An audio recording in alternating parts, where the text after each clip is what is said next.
The big storm is more frightening than the gradual rise of water. Absolutely, and that's why we respond so intensely to the big storm and the hurricanes. It's a natural response.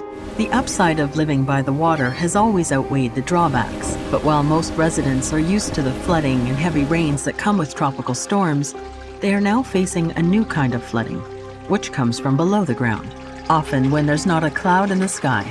We have three options. We protect.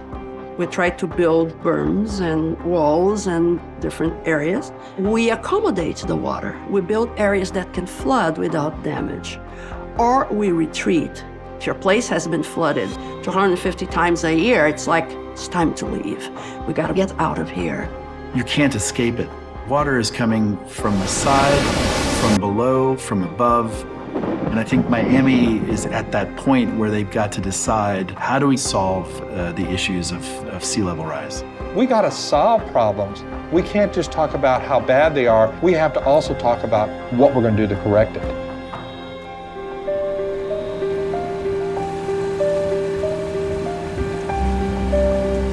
In order to understand whether hurricanes are getting worse, we have to understand what they've done in the past. Joanne Muller is a paleotempestologist. She's a scientist who studies the forensic record of ancient storms. We're looking for evidence of past hurricane events to try to understand what the hurricane history is on the west coast of Florida.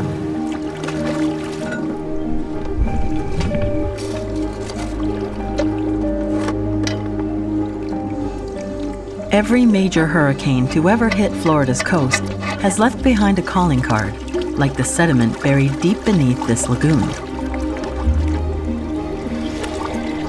By sifting through the evidence of long-ago hurricanes, Muller will help Miami predict storms of the future. The world's great cities face threats they have never before encountered. New York, Tokyo, London, Miami. The threats come from the sea, from above, and from below. These are the problems and their solutions.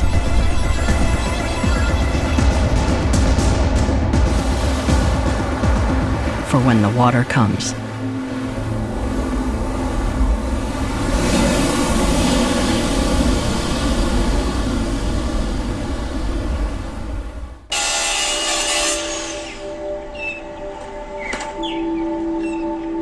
At their Florida Gulf Coast University lab, Joanne Muller's team analyzes sediment cores to create a timeline of hurricanes that happened centuries ago. This is essentially the overwash that the hurricane has produced. So this is what the hurricane has brought back into the lagoon. Muller is looking at samples from 1,000 years ago. From 950 to 1250 AD, the medieval warm period was a time when the Atlantic Ocean was warmer than usual.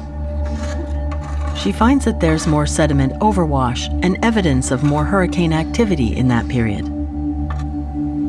Well, what we're seeing here in Southwest Florida is time periods of activity and inactivity.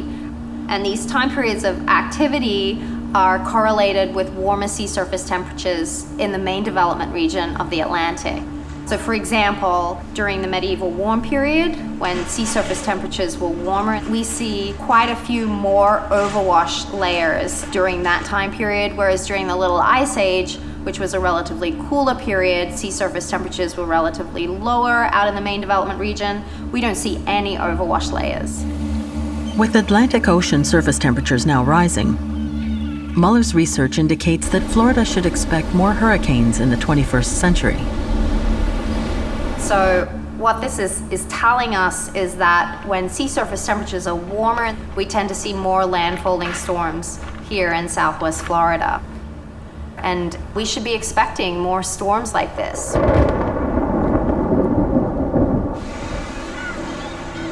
For Miamians, the upside of living by the water has always outweighed the drawbacks. But while most residents are used to the flooding and heavy rains that come with tropical storms, they are now facing a new kind of flooding, which comes from below the ground, often when there's not a cloud in the sky. It happens during what's called king tides. Locals just call it sunny day flooding. The first time that happened, I was surprised because what you find is at the end of this road in particular, you'll find a bunch of water and big puddles. Laura Pantano is a real estate agent. She lives in Shorecrest, a neighborhood in Miami on the shore of Biscayne Bay. I really was ignorant about the king tide. And I knew that the tide is controlled or influenced by the moon and the full moon, but I never realized how you could wake up in the morning like this and find water at the doorstep of your house for no other reason than the tide. And then I will find in my driveway all of the debris. Like that, what you see here, that I have to clean up. Because everything is literally on your house and it's sunny and you don't understand. King tides are the higher than normal tides, which usually occur during a full or new moon. Because of rising sea level, high tides now often push up through Miami's drainage system and onto the streets, carrying debris along as they go. The water might then disappear between tides, only to flood back up again 12 hours later. As the sea is rising, the same tides, they're riding on higher seas. So the water comes through those drains and pipes and pops up in the streets. There are some figures that say that a sea level rise in that area of Miami is 6 times faster than the global average. By 2030, it's expected that they will see about 50 tidal floods a year. And by 2045, about 250 times a year. Yeah. Can you imagine? It's not seawater flooding, it's fresh water in the aquifer stored beneath the city, which is being pushed up by the rising tide. Cities like Miami are a complicated machine. They try to keep salt water from the ocean from coming into the well zones, and they recharge the groundwater from rivers and canals. We need the groundwater to be high, sufficient for using it for water resources, but not too high. We need the rain, but not too much rain. So it's difficult to balance how they're going to maintain a thick enough lens of fresh water in the water table for water use and not let the sea level push it up out of the ground. In Miami Beach, king tide flooding has increased 400% in the past 10 years. The underlying reason why Miami experiences increased flooding has to do not only with global sea level rise, but with the city's unique foundation. Doug Marcy has been studying sea level for more than 20 years. This is fossiliferous limestone. It has calcium carbonate and quartz sand. Most of southeast Florida and the Miami-Dade area is built on top of this type of limestone. It's hard, and so it's good for building into, for high-rise structures and things like that. It's very porous, as you can tell. It has a lot of these holes that are basically kind of little mini caves, if you will. So to show you how porous this rock really is, if I pour this seawater into the top, it goes right through. Kind of like Swiss cheese. So groundwater doesn't flow that fast, but the main point is there's no impedance to the flow here. Most of Miami and southern Florida sit on this giant bed of limestone. As the ocean levels rise, seawater pushes up through the porous rock. And as it continues to be forced up through the limestone, it will infiltrate the natural freshwater aquifer. It actually can come up through storm drains and closed roads and cause transportation access problems.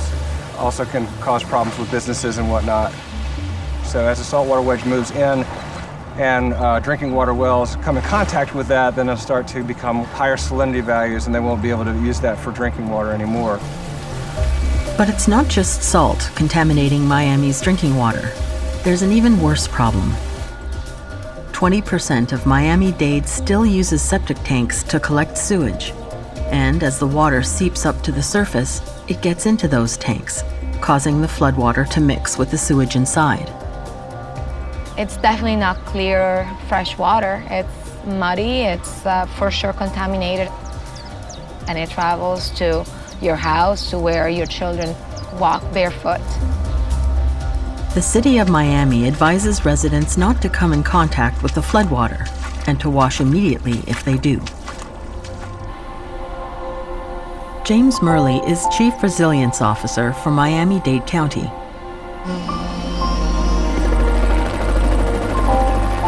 By air, he can see the problems that surround the Miami area.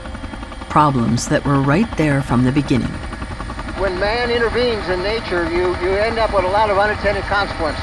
And we try to learn from the mistakes we made in the past. One of those mistakes was the removal of the mangrove forests, nature's protection for coastlines.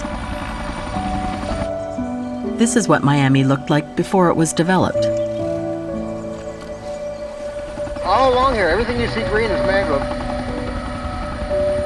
Mangroves are very valuable. They break down the storm surge coming in. It's much cheaper to maintain mangrove forests than it is to build concrete. You build concrete walls or dikes. The mangroves are Miami's prehistory, which needs to be restored. It's the city's human impact that is destined to be destroyed. What we see coming up is a mobile home park. They were built decades ago in a time when people thought we could keep the water out. But now we know we can't do that. The most vulnerable areas are also Miami's most valuable. Even at a glance, it's clear they will be underwater when the ocean rises. This is in the city of Coral Gables. It's their most expensive real estate. We understand the value of this real estate in terms of real estate taxes. But we also realize that those decisions we made decades ago to allow this kind of development right on the coast, we're not going to keep doing that. If we were to experience a huge catastrophic storm, then we'd have to relook at how we redevelop. It may be better in the future to relocate those most vulnerable areas. Dr. Karen Bolter is a climate scientist who was born and raised in Miami. She was alarmed to see how climate change was transforming her city while being ignored by many. When I learned about climate change, it blew my mind that all of these dramatic changes were happening and people still were wondering whether it was a problem. And once I had kids, I realized it was my life mission to get people to wake up and understand what's happening. Bolter has modeled how sea level rise will affect Miami-Dade County through the next century, based on predictions from NOAA, the National Oceanographic and Atmospheric Administration. So these tools and this data is a really good communication method to show what's happening. We already see 20 days a year that just high tide, the water is higher than the land. And how does that increase in the future? 2 to 3 feet of sea level rise basically takes downtown Miami, Miami Beach, and puts it below sea level. And these areas are where the movie stars live and the famous people. These are the low-lying areas, but they stand out not only because of that, but because they have the resources. This is very high property value, the highest in all of Florida. But if you look further north, we have these vulnerable areas. What I did was I actually modeled low-income populations at low elevation. And what I found was there's a huge hotspot in this area. The hotspot is only 15 miles from Miami Beach. Much of the population here lives below the poverty line. So there's a huge social vulnerability and physical vulnerability in this kind of hotspot. These are the people that will be truly displaced. My name is Eric Bason, and I'm a community activist working around issues on climate change and sea level rise. Eric Bason is among those living in Miami's most vulnerable area. Well, the community is low-income communities, and members such as myself are highly affected because we don't have the resources when like a flood happens. I try to educate community members about what's accessible to them when they're having meetings and at City Hall. Should make sure that they go and have their voices heard so that more resources could come down to help low-income communities like mine. Somebody's paying for the roads to be fixed. So somebody's paying for flood prevention. People who live here want to make sure they get their fair share of that money. There's a lot of money being given for low-income communities to offset their flooding, but it doesn't seem to go down to these communities. And when you vote for these people, you hire them, and it's our responsibility to hold them accountable, and especially for poor people if they plan on getting any help. The squeaky wheel gets the oil. It's just that simple. As Miami's Chief Resilience Officer, Jane Gilbert recognizes that low-income communities are much more vulnerable to the rising sea. Just under 30% of the city of Miami population is living at poverty level or less. And I would say a little over 60% have a hard time meeting basic needs, whether it's rent or childcare or transportation, because we have very high costs of both housing and transportation costs. The majority of our population is having a hard time making ends meet. So that needs to be built into our resilience strategy as part of it. For all its citizens, Miami needs a plan to survive. According to current projections, sea level rise will impact Miami more than any other city in the U.S. Miami could experience as much as a 3-foot rise by 2080 and as much as a 6-foot rise by 2100. This is an extremely frightening scenario. It's scary to even think that as a worst case scenario, it's possible. And the fact that it's possible, we need to consider it. And even more alarming, further south, we happen to have right along the coastline a nuclear power plant, Turkey Point. All of the cooling canals and the surrounding areas are extremely low. So there's a really big vulnerability for the nuclear power plant. It's a little scary for me living so close to a nuclear power plant that is that low lying. Miami-Dade Chief Resilience Officer James Murley is also worried about Turkey Point. So the plant was built there in 1976 and it's cooled by a large area of cooling canals. Those probably wouldn't be the way we would permit it today. But, you know, that's what we have to live with. We'd like to have cooling towers, that may be in the future. But that's where we are. Miami is also considered the most at-risk city worldwide for potential property damage due to rising sea level and storm-related flooding. More than $416 billion in real estate is at risk here. If you look at downtown Miami right now, you see crane after crane after crane, and you see new construction after new construction. Gleaming towers rising out of the bay. You think to yourself, wait a second, who's buying this? Who's selling? Aren't these people crazy? How can they be plunking this amount of money into it? We're gonna get probably 2 feet of sea level rise by 2060. And by 2100, we might get 6 feet of water. And none of this construction is by law required to take into account that sea level rise within its design. So we have to look at infrastructure, we have to look at building and land use codes, and we have to do a lot around citizen resident outreach, education, information.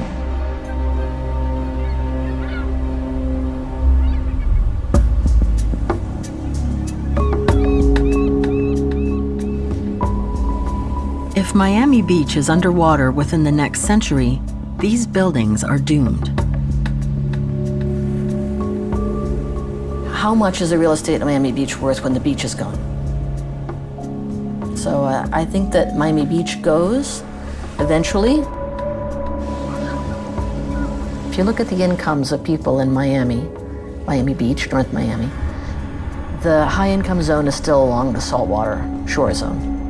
It's only a matter of time before these houses, along with their mortgages, end up underwater. But when your bathroom doesn't work anymore, can your house retain its value? Somebody has to give them the economic signal that those properties are losing value. Until they feel it, like the bank says to them, you know what, your house isn't worth the mortgage that you have for it. So we'll see what happens to a lot of people as this slower moving trend starts to become a real issue in the very thin crust of infrastructure in Miami. Today, developers continue to build on Miami's most vulnerable ground, and buyers keep demanding those condos with a view. But developers are focused on the immediate future, not beyond. There's no long-range plan other than build, sell, repeat. So are these pieces of real estate the equivalent of junk bonds? Are these investments that people are never going to see a return on? At some point, the Miami real estate market is going to really have to start integrating accurately the price of rising sea levels into how much stuff costs. That may already be happening. A recent study found that houses on the coast now sell for 7% less than houses in the interior. But what isn't changing is the high demand for property here. So who's buying in Miami? Well, the honest answer is that sometimes we really don't know. Miami has two property markets. One is the market for people like you and me who are looking for a place to live, and the other is the market for the world's 1%. They're looking for a place to plunk their money. Something like 2/3 of the properties in the city are actually owned by limited liability corporations whose provenance is opaque. We don't know who owns these places. It's a great haven for offshore funny money from developing countries and people trying to escape taxes in those places, putting money in Miami. Miami is no stranger to resourceful, if not shady, business deals. Its very inception was a huge risk. If you look at Miami-Dade County today, you've got millions of people living in what was the swamp. This map depicts Florida at the time of 1835 to 1842. The Everglades was massive. It measured from Lake Okeechobee down to Florida Bay about 4 million acres of swampland. There were mosquitoes everywhere. So again, there's just really nobody here. There's really, other than the coastal area, there's no place you can really live. You can't live in the swamp. In 1891, an Ohio businesswoman named Julia Tuttle moved there and began lobbying another Ohioan, Henry Flagler, to extend his railroad to the coast. Flagler enlisted Bahamian and other migrant workers to build the railway, which reached the Atlantic coast by 1896. Then, in the early 1900s, another entrepreneur from the north, Carl G. Fisher, arrived and really got things going. Fisher cut down the mangrove forests and dredged sand from the bottom of the bay to fill the swamp. Miami Beach was born. Carl Fisher turned a swamp into a dream. And almost immediately, Miami's fragile beginnings crack with the arrival of a devastating storm. The mighty hurricane of 1926, it did tremendous destruction to the area. The damage is unreal. An estimated 10,000 people were homeless and thousands of structures were uninhabitable at the time. The flooding was incredibly severe. Over 300 people died in that 1926 hurricane. Adjusted for inflation, it caused more than $100 billion worth of damage. Hurricanes hit Florida from June to November every year. But the biggest storm of all still strikes fear into the hearts of South Floridians. Hurricane Andrew in 1992.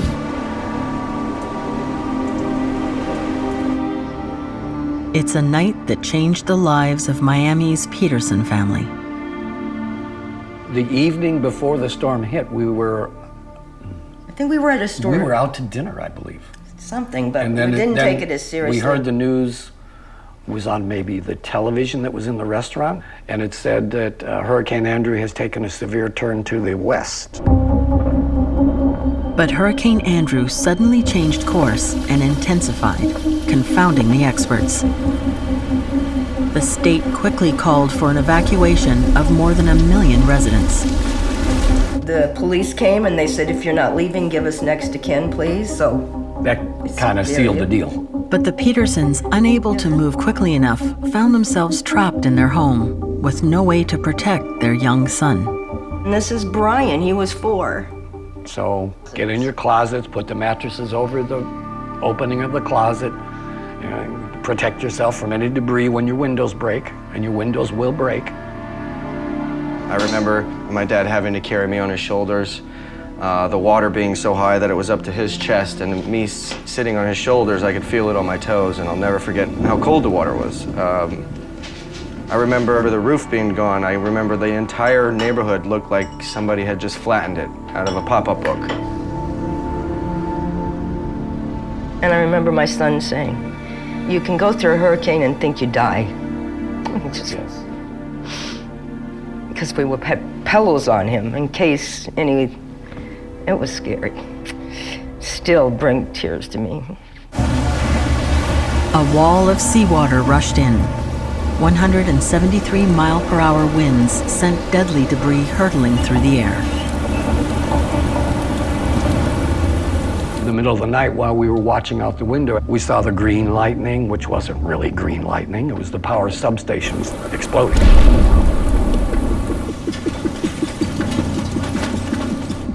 Andrew left Miami in ruins. 25,000 houses destroyed. More than 100,000 others damaged. It left 15 people dead. The building code had been insufficient for that type of a windstorm, so structures were built in a way that the roofs weren't capable, flew right off. There was plenty of evidence of what we needed to do to tighten up our building code and other standards. The damages were enormous, totaling $27 billion, enough to put 8 insurance companies out of business. At the time, it was the most expensive natural disaster to strike the United States, only surpassed by Hurricane Katrina in 2005. Now, as sea levels rise, the storm surge experienced when Andrew hit would be even more devastating. A quarter century later, Miami is still not fully prepared.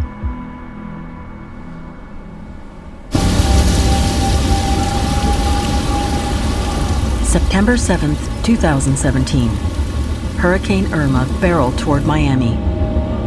It was the 9th named storm of the year for this area.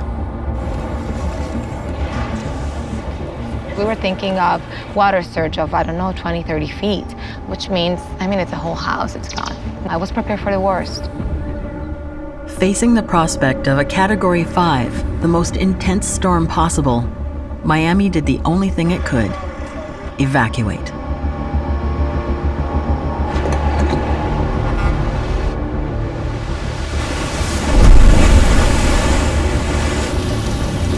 Irma battered the city with powerful winds. Water poured into the streets. Nearly the entire city went dark.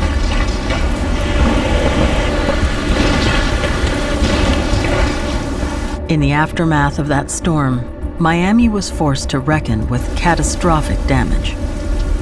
This road was completely flooded, completely. We're talking 2 feet height of water. But the most shocking fact was that Irma didn't even hit Miami directly. It shifted course at the last second. Now, even near misses are leaving Miami underwater. One of Florida's biggest challenges is a hurricane phenomenon called rapid intensification.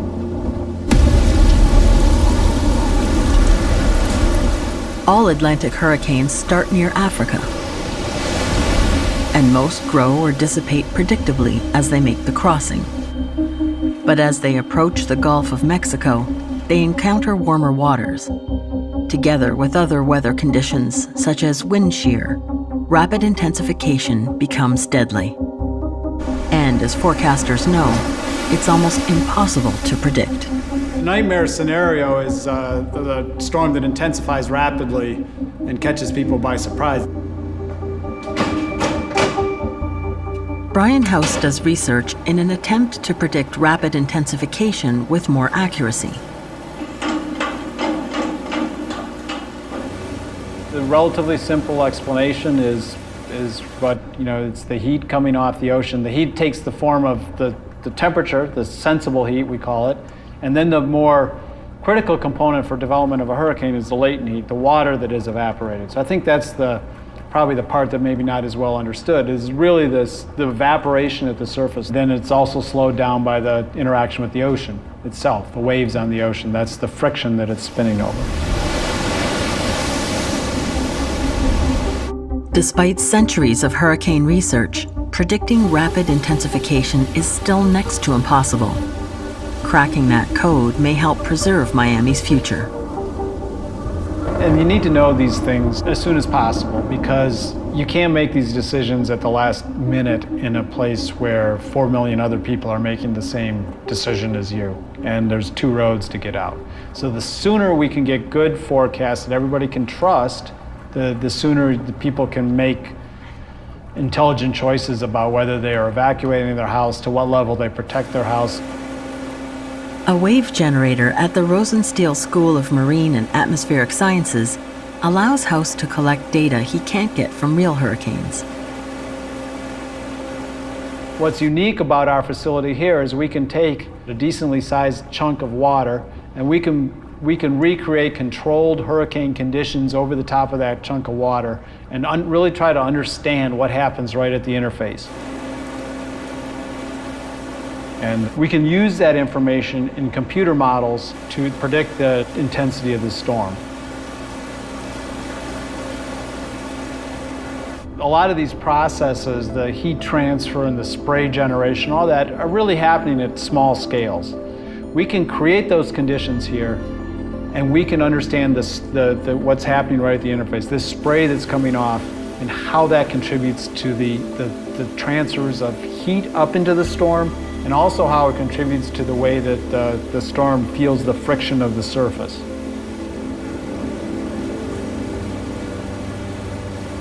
We can generate a wind up to a really intense Category 5 hurricane, up to 200 miles an hour. This interface between the air and the water where a lot of the action happens. You see all this spray that's starting to be generated here at these intense conditions that just is thrown up into the air. House has learned that sea spray is a key component of intensification. When wind kicks up the spray, the heat in it is transferred to the atmosphere above. That heat helps fuel the storm. There is a significant increase in the amount of rapid intensification. This year it happened with almost every hurricane. Miami has a lot to worry about in the future. Stronger and more frequent hurricanes. Gradual loss of the most exclusive shoreline in Florida. Sunny day flooding through porous limestone bedrock. These are the problems Miami faces. To survive, Miami needs to adapt and to find new solutions, or risk being lost to the rising sea.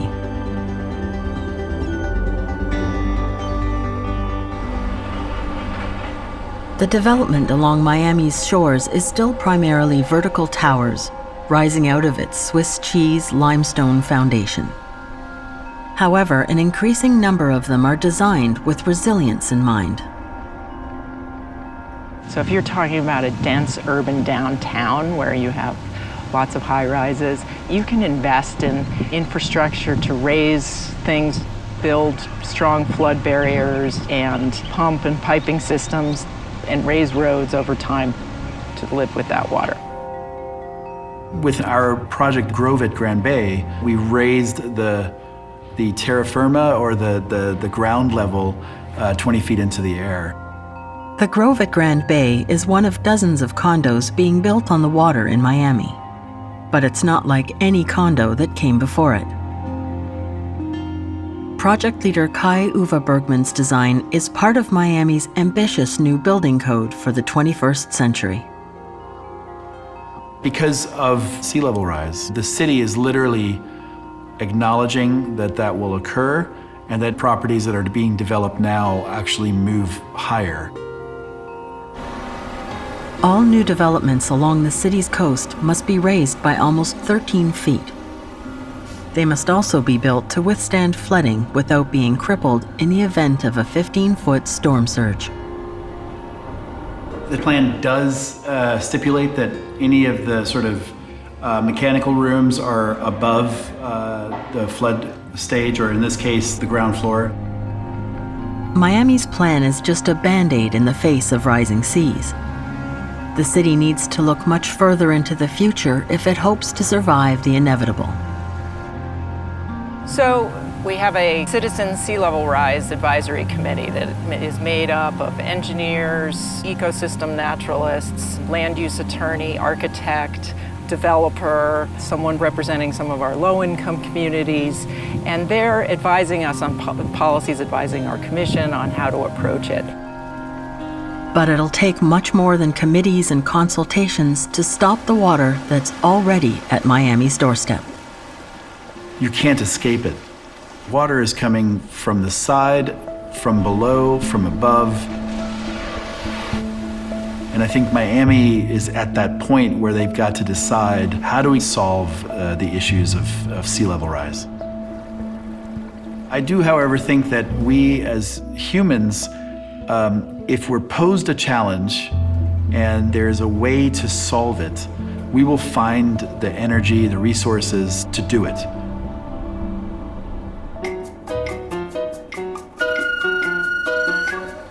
While coastal real estate has always been Miami-Dade's most desirable, some buyers now prefer higher ground, where they won't be as affected by flooding, whether from storm surge or from rising sea level. The term climate gentrification has been coined to describe how some people move away from the shore into traditionally less desirable, lower-income neighborhoods. Liberty City is a predominantly African American and Latino community. When they originally built Miami, the beach was supposed to be for the affluent tourists and things like that, so we were not allowed to be on the beach. Because of racism and redlining, they pushed us to the center of the city.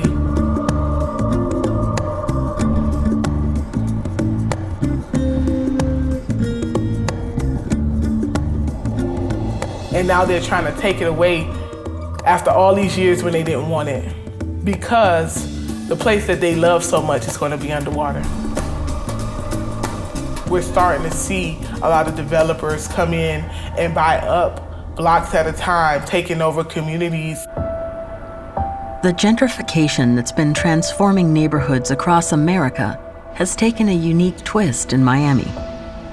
Climate change gentrification in Miami would be funny if it weren't so sad. It's the sort of thing where, because of redlining and racist housing practices historically in the United States, you have minorities being confined to the less desirable areas on the coastal ridge, away from the nice beaches and the nice sea breezes and stuff. And now that everybody's realizing, like, hey man, this whole beach thing might not really work out while the water's rising, these areas have been gentrified in an amazingly rapid rate. My family has been in Miami for generations. Gunda is worried that climate change gentrification will force her and her neighbors from their homes and erase a vital part of Miami's culture. My family's been in Overtown, they've been in Liberty City, they've been in Lemon City, they've been in Little Haiti for years. My Miami is the west side of the causeway, where the cameras usually don't come or people don't think about when they think about Miami. My Miami is everyday working people, hundreds of cultures, children playing outside. It doesn't look like South Beach. It's not lined with beautiful palm trees and million-dollar hotels and a beautiful, clean beach. Even though we're 15 minutes away from the beach, I can name hundreds of people who've never been there, and they've been here their entire lives. 60% of Miami is living paycheck to paycheck to paycheck. And fully 66% of the city rents. They don't own their house. Which leaves people like Valencia Gunder no choice but to move to a more vulnerable area as the money moves into her neighborhood. Now, all of the working class families in Miami, or most, are being pushed to lower lying areas. So if you have a sunny day flooding or even a very rainy incident, it's gonna take you twice as long to get from your house to work. That's a cost on society, that's a burden. Rich or poor, officials in Miami face the challenge of making sure everyone is protected from Miami's rising sea. We are currently designing infrastructure for the next 40 to 50 years to 2.5 feet of sea level rise over that time. We don't know what's going to happen in the next 40 to 50 years. Projections are going to change. We're going to have to recalibrate our projections every 5 years based on new scientific information. Policy can happen, technology can happen. And frankly, you know, most cities, a long-range plan is a 20-year plan. We're doing a 40 to 50-year plan. Miami Beach is fighting sea level rise on 3 fronts, with one of the most ambitious public works projects in the United States.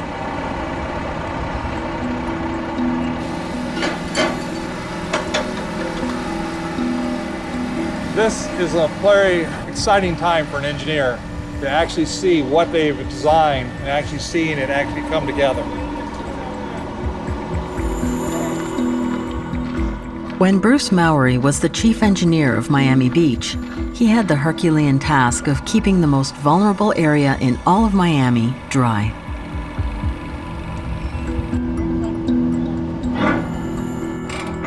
He oversaw the installation of a series of pumps along Indian Creek Drive, following a canal just west of the beach. It's part of a huge new pumping system. We have a total of about 70, so we're going to be building about 40 more pump stations throughout the city over the next 3 to 5 years. This will sustain a much drier street for us and a better quality of life for our residents and businesses.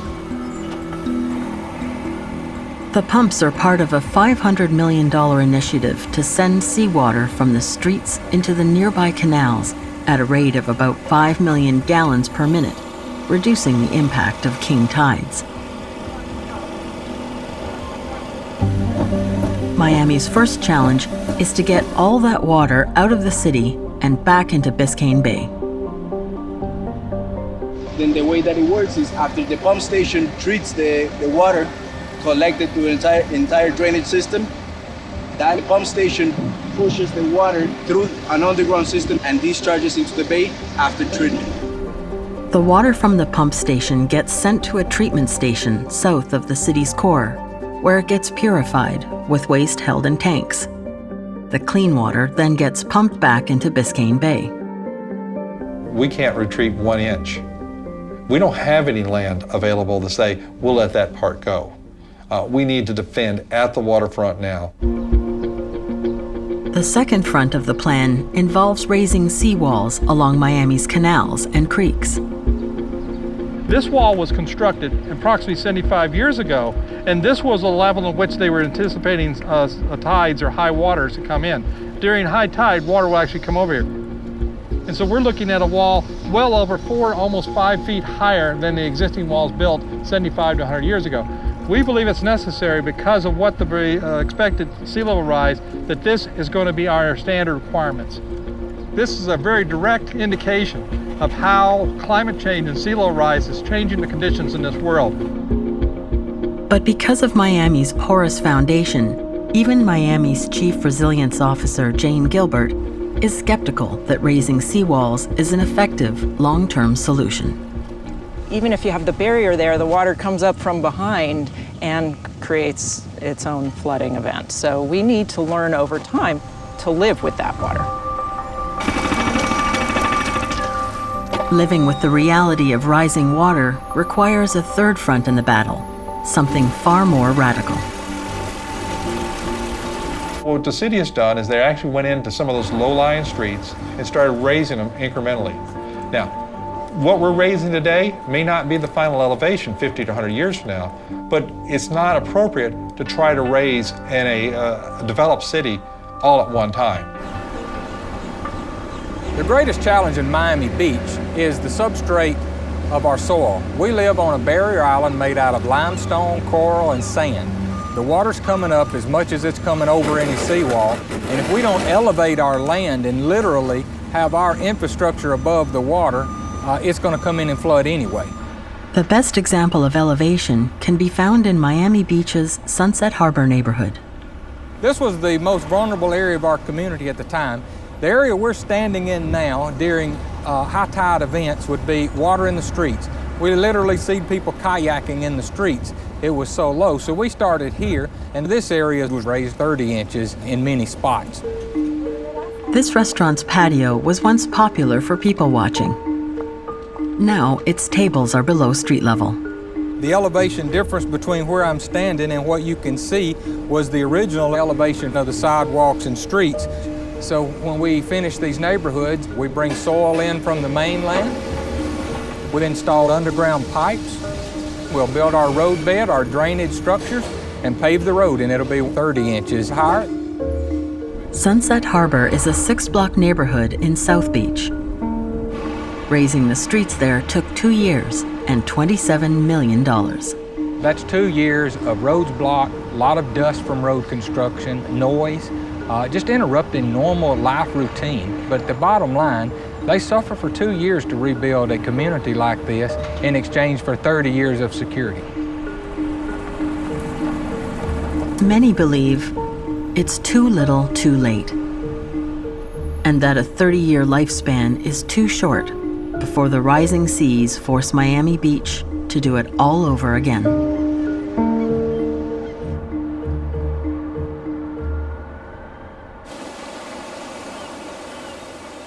The problem is that sea level rise is going to continue. So raising your city is kind of like walking a plank. It works as long as you don't get to the end of it. And the sea level rise dynamic is going to continue. So I don't think they can raise themselves out of the problem maybe more than 3-5 feet. And even with that, they have to be ready for serious hurricanes and the more extreme rainfall events projected for the future, which are raising their groundwater. And that's a very important piece of the flooding problem. One of Hill's strategies for living with rising groundwater has already been tested in the Netherlands. I think that we can use earthworks, landforms, to structure areas that are safe, where water ponds, and then we can float urban districts in those safe ponds. I'm not talking about floating stuff in the Atlantic Ocean. And the Dutch idea of canals is a great one because it mostly relies on gravity to drain groundwater out of high water table zones. But that would be a way for us to adapt to living with more water. Miami-Dade Chief Resilience Officer James Murley has looked at the Dutch model of building dikes, canals, and levees, but doesn't think that it will work in Miami due to its unique geology. The idea of building dikes or levees with the porous limestone means that they're not going to be nearly as efficient as dikes and levees in other parts of the country.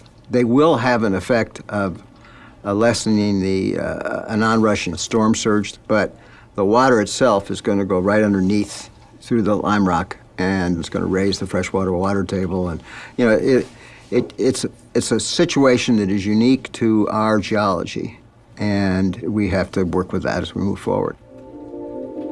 You can elevate houses, you can elevate buildings, you can elevate roads. People are doing it all over the country, all over the world. They're elevating whole buildings. But can you elevate all of the buildings of Miami Beach? I don't know. And if you elevate it and the limestone underneath is all full of salt water, you're gonna have to pump water from way inland. So there are all these things that you have to consider. The city of Miami Beach is committed and planning to overcome the challenges long-term, no matter what the cost. All the South Florida people are very strong-willed, resilient people. The people in this community in Miami Beach have determined that retreat from sea level rise is not an option at this point. We will rise above and we will stay.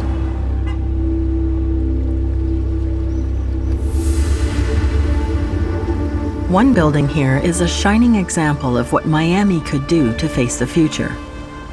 The Perez Art Museum opened in 2013, when the reality of a sinking, storm-battered Miami became accepted by most residents. The museum's designers faced that challenge head-on. Here we're standing on the south side of PAM, the Perez Art Museum, Miami, right at our front doors. To the east of me is Biscayne Bay. We are a modern art museum. The art starts at 22 feet above sea level, with the second level of art being at 40 feet above sea level. The materials that were used are unbelievably solid to withstand major weather conditions. Certainly the concrete used throughout the entire structure, any wood that was used on the building could sustain both wind and water. While the structural materials defend against sea level and storms, other features work with water, ushering it into cisterns that are used to irrigate the grounds and then funneling any excess water quickly back out to the bay. As we're walking toward the east of our building, you'll notice that the ground that we're walking on are basically like concrete planks. That's to allow water to flow underneath the structure to the PAM garage. We are at exactly 8 feet above sea level at level 0 in the PAM garage. We have a gravel surface here, and the idea behind this was to allow the water to drain as quickly as possible. So we do have a generator, so PAM will never be without power. And I think about PAM a lot of times like a hospital, that we have art that is living and breathing and needs 70-degree temperature, 50% humidity at all times, and allows the art to be safe. The Perez Art Museum proved its worth during Irma. We see some pretty good waves hitting the wall. I'm Mark Rosenblum, and I'm part of the museum ride-out crew. Sunday at about 9:30 as Hurricane Irma right now passing through the Keys. Tidal surge is coming in. Building's been holding up good through the night. We've learned a lot. We've changed our procedures over the years, but the building has sustained no damage since we've moved in. We would never change our location. We wear it as a badge. The big storm is more frightening than the gradual rise of water. Absolutely, and that's why we respond so intensely to the big storm and the hurricanes. It's a natural response. According to Caldas, Miamians should be less concerned about hurricanes and more worried about sea level rise. It is more important to consider tidal flooding than it is hurricanes. A hurricane can come or cannot come, but the tide comes in every day. And it's only getting worse. The measurements are there, the data are there. It's only going to get worse and fast. So we have 3 options. We protect. We try to build berms and walls and different areas. We accommodate the water. We build areas that can flood without damage. Or we retreat, which is the last resort thing that you have to do. If your place has been flooded 250 times a year, it's like, it's time to leave. We gotta get out of here. You start thinking, okay, what if I don't have my car? What if I don't have my job? Because if there's no houses to sell, no condos to sell, that's my livelihood. What if I don't have a home to return to? What we found is people are going to ask for the opportunity to retreat. They weren't being told to leave. They were saying, we'd prefer to leave. They were willing to sell their property and move. That could change in the future, but that's sort of where we find ourselves today. So there's a lot of thinking going on. There's a lot of different options being considered. Everybody's doom and gloom. They're all saying sea level rise, climate change, is going to be the end of all coastal communities. You'll never ever be able to save the city of Miami Beach. And I'm saying no, that doesn't have to be. We got to solve problems. We can't just talk about how bad they are and how much worse they're going to get. We have to also talk about what we're going to do to correct it. Eric Besson says he will stand his ground, no matter what. I'm not planning on moving. I'm planning on fighting for people in my community, low-income communities, to live the best life possible. I would say that I'm more hopeful than I am worried, Maybe that's just because I'm an optimistic, positive person, but I do see humanity in a way that there's so much potential and there's so much innovation. There are solutions that we don't even know exist. And once we have the willpower, the movement, we're gonna find them. And America, the world, is not gonna let Miami go.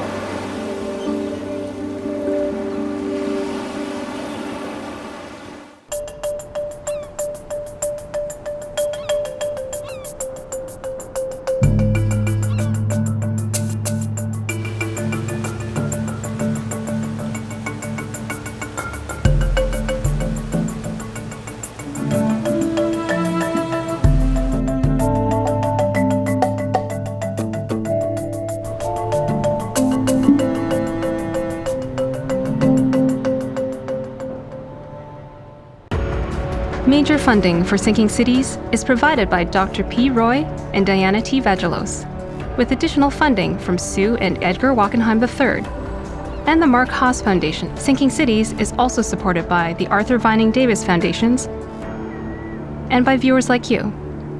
Thank you.